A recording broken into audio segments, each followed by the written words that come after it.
By the end of this video, you will know if you're truly cut out to be an entrepreneur. The first 10 of you especially, stick around till the end of the video because we might have something really cool for you.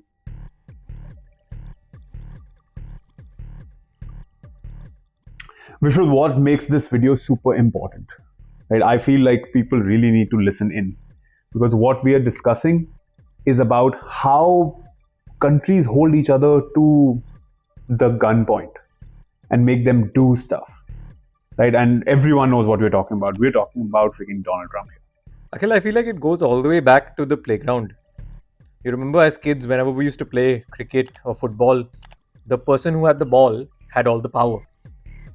They got to choose the team of their choice. They got to choose their players. Why? Because they threatened, if you don't listen to me, I'm going to take my ball and walk away. Now, these threats are empty, right? Because the moment another person gets a ball, their power is gone. People might be wondering, why are we the right people to talk about this? And all I have to say for that is we've spoken to 85 founders. And when we talk to numerous founders, we start understanding the thought process of those guys. And being founders ourselves, I feel once you take this leap, you start understanding that you don't like to be under somebody else's thumb. I cannot have someone else have power over me, right? And going through this journey myself, I feel that it also applies to nations.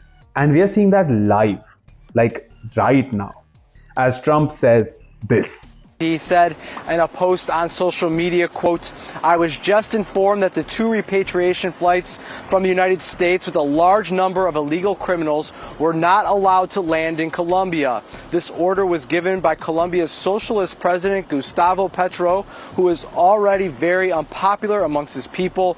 Petro's denial of these flights has jeopardized the national security and public safety of the United States." So he has then goes on to say that he is taking some action against the Colombian government, including a 25% tariff on goods coming from Colombia immediately, and he's threatening to raise that to up to 50% next week. He also is calling for a travel ban and immediate visa revocations on the Colombian government officials and sanctions on party members and family members that support the Colombian government. Or when the Prime Minister of Colombia says this. Colombian President Gustavo Petro announced he's also blocking the U.S. military flights, saying, quote, "The U.S. cannot treat Colombian migrants as criminals. I deny the entry of American planes carrying Colombian migrants into our territory. The United States must establish a protocol for the dignified treatment of migrants before we receive them." And as we reported Saturday. And then they accept all of their terms. It's freaking groundbreaking. What we feel on an internal level is happening at national level. Not just national, bro. This is happening at like the top stage of the world. These guys are the most powerful people in the world if you think about it.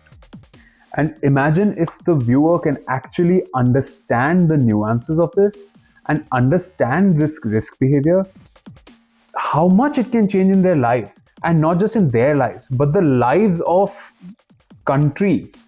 How countries' dependence on each other can actually reduce, and how other countries' power over each other can reduce, and countries can become more self-sufficient. I feel this whole geopolitical nature, dependence on one country or another, it keeps bringing me back to the stupid playground, man. It's so eerily similar. The one day that one scrawny kid chooses to stand up to the bully, you realize the bully doesn't really have power. You realize that the scrawny kid actually has a lot more than the bully does. All it takes is that guy to get the confidence to be like, hey, you do not push me around. And we've seen that happen. What is the belief system of the scrawny kid though? Why does the scrawny kid not believe in themselves at first? And what really changes? What do you think? Again, I think it comes down to conditioning. The scrawny kid is brought up saying that, oh, you're scrawny, you need to, you can be thrown around, you don't really have anything on you. Whereas the bully is usually bigger built, is someone who traditionally looks or comes across as stronger than the scrawny kid. So I think conditioning plays a huge part in this. Who is stronger? traditionally, who is weaker traditionally, and how much does it take to push that guy who is weaker over the edge where they go like, you know what, I'm done. How long did it take a freedom fighter to revolt against the colonizer? How long did it take anyone to go against any oppression? So it's all about reaching that tipping point, right? I'll tell you a story. So I was always a fat kid, right? I'm still a fat kid, but I used to be a much fatter kid. Now, being a fat kid and changing your school 9 times in your life has consequences. The consequences are that in every school I went to, I had to go through the power law. And people, I think everyone realizes, everyone has lived through this, that there is a power law in school. There's like the big guy, then there's the bully, then there's the person who does the job, and then there's this one kid who is secluded and who doesn't care much about the world, right? So in this power law, fat kids are at the bottom of the food chain, right? They're like, you're fat, you're ugly, your parents don't love you, all of this nonsense. And in Hindi, it gets a lot worse than people know. Every time, after the first time being actually bullied, I learned that I need to establish the power law when I get inside, right? The second time I changed my school, it was much simpler because my belief system had already been broken. The world wanted me to believe that I am less than them. Then I realized that I am very strong, and that changes a lot of stuff. All you need to do is like bash one kid up or threaten the main guy in the class, and suddenly it changes. I feel like founders share a similar energy, no?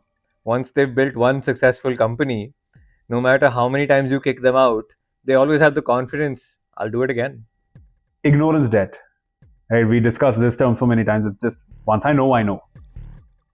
In terms of US versus Canada, US versus Colombia, US versus the world, US versus China, US versus India, there is this weaponization going on. Right? The weaponization of the tariff system. They're like, oh, you won't listen to me, I'll increase your tariffs.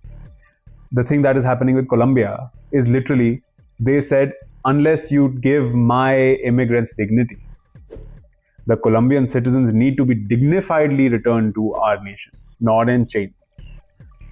In the evening, Donald Trump says, I'll increase 25% tariffs over Colombian goods. Right? Then he says, oh, by the way, if you don't accept them in a week, I'll increase them to 50% tariffs on Colombian. What gives him this power? What do you think? I feel it's to do with how much the US economy consumes, how powerful they are, because they buy so much.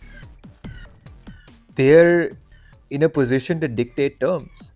They tell people, listen, you know I'm going to buy this, so you better give me what I want, because you have made it such that you are dependent on me buying it so that you exist. I'll rephrase that. Right? So now we are in the selling business.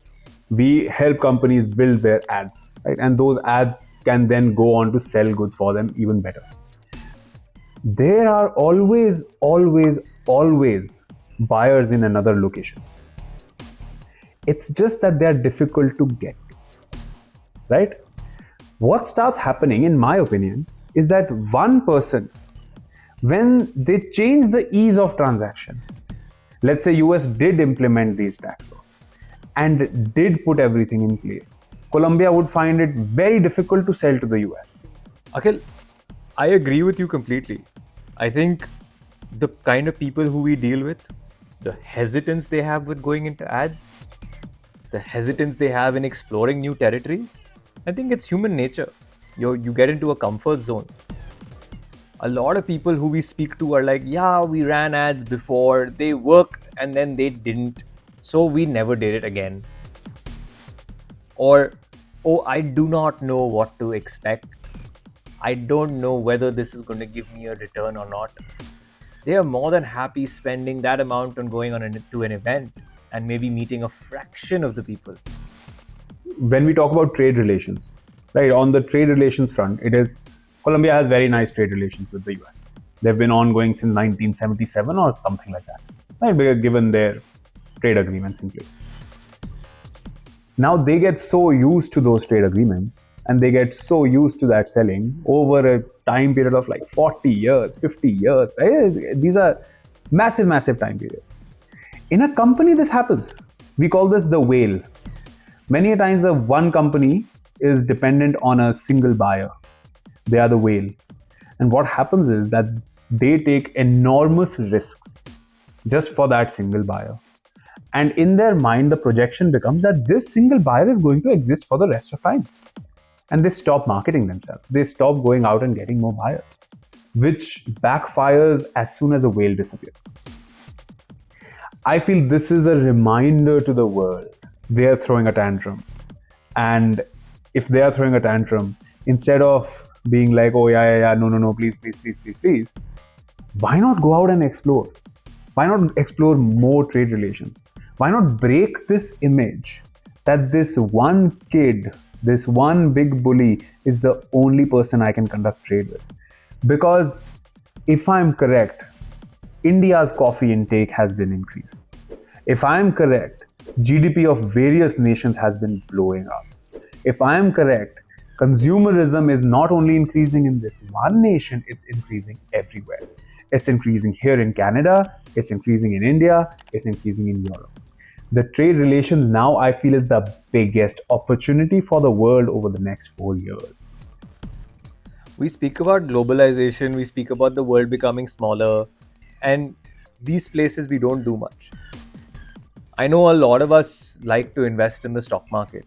And I think one of the first things that any guidebook tells you is do not invest in one stock. Invest in 20 because one may go wrong. 20 probably won't. So why in the case of when we have to sell to people, do we get this whale syndrome? It's like, oh, I invested in one stock, it's done supremely well, so now I'm just going to stick to that. That's not how it works, right? The game is not that. So I feel like we sometimes get such tunnel vision that we lose sight of the bigger game. We promise the viewer that they will know if they are cut out to be an entrepreneur. We have worked with quite a few companies from scratch, from like the entrepreneur not even being an entrepreneur, being in a job or being clueless after college as to what we want to do, right? And we have helped those guys. The big problem in the beginning is just this one question. And the one question they have is, who the hell will I sell to? Right? Many a times you start going into a commoditized trade because you think people will buy this. Everybody buys this. For example, you might go into textile thinking everybody's gonna buy curtains or bed sheets, might go into clothing because you'll be like everybody buys t-shirts. You might go into like commodity trade, like dry fruits, thinking everybody consumes that. And then you get stuck in this heavily competitive market where you don't know how to form your place, you have no leads, nothing to show for it, nothing to set you apart. And you feel like, oh shit, what did I do?